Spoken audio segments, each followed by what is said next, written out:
प्रकृति चिकित्सा का इतिहास। प्रकृति चिकित्सा विज्ञान या प्रकृति चिकित्सा प्रणाली उतनी ही पुरानी है जितनी की प्रकृति स्वयं। या इसके आधार खश तत्व, महत्व, आकाश तत्व, वायु तत्व, अग्नि तत्व, जल तत्व और पृथ्वी तत्व। इस तरह यह प्रणाली संसार में प्रचलित सभी चिकित्सा प्रणालियों से पुरानी या उनकी जननी है। वेदों में जो संसार के आदि ग्रंथ है, इन विज्ञान की सभी मोटी मोटी बातें, जैसे जब चिकित्सा, उपवास, चिकित्सा आदि पाई जाती है।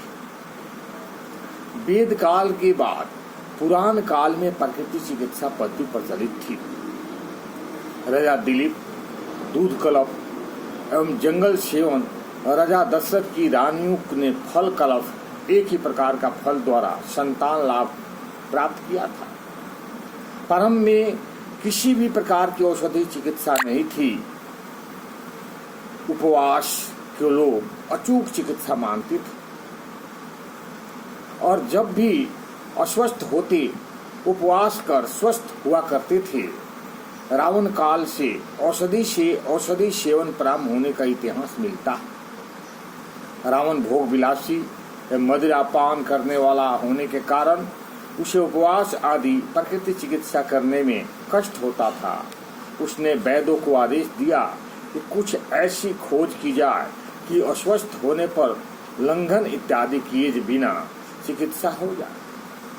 वैद्यगण ने राजा का आदेश मानकर कुछ जड़ी बूटियों की खोज कर डाली और उसका लेह या काढ़ा बनाकर विभिन्न बीमारियों की औषधियां तैयार कर दी। इसी के पश्चात औषधियों का कर्म आरंभ होकर धीरे धीरे लोगों के बीच फैलती गई और प्रकृति चिकित्सा लुप्त होती गई। औषधि द्वारा चिकित्सा सरल होने के कारण इसकी लोकप्रियता अवश्य बढ़ती गई, पर गलत चिकित्सा होने के कारण लोगों का स्वास्थ्य दिनों दिन खराब होता चला गया और आज लोगों के स्वास्थ्य का जो हाल है वो औषधि सेवन का परिणाम है।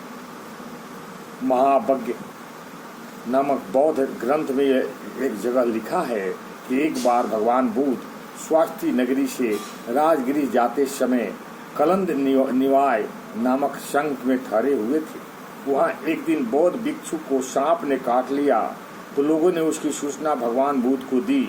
भगवान बुद्ध ने कहा, हे भिक्षुओं, मैं तुम्हें आज्ञा देता हूँ कि विष नाश के लिए चिकनी मिट्टी, गोबर, मूत्र और राख का उपयोग करो। भिक्षुओं के प्रश्न करने पर उपयुक्त वस्तुओं में से एक का तो या सबका एक साथ उपयोग होना चाहिए। भगवान बुद्ध ने कहा, मिले जिसका जो मिलता है उसे उपचार करना शुरू करो। अतः 2,500 वर्ष पुरानी पटना से इस बात का पता चलता है कि रोग नाम के लिए मिट्टी का प्रयोग भारत में अति प्राचीन काल से प्रचलित है। इसी प्रकार भगवान बुद्ध ने पिपली वृक्ष नामक भिक्षु के बीमार होने पर भाप स्नान, जल स्नान तथा उष्ण जल स्नान का प्रयोग करने की आज्ञा दी। आदि सृष्टि का इतिहास देखने से पता चलता है कि आदि युग में आजकल की भांति तरह तरह की न औषधियाँ थी, न डॉक्टर, न अस्पताल।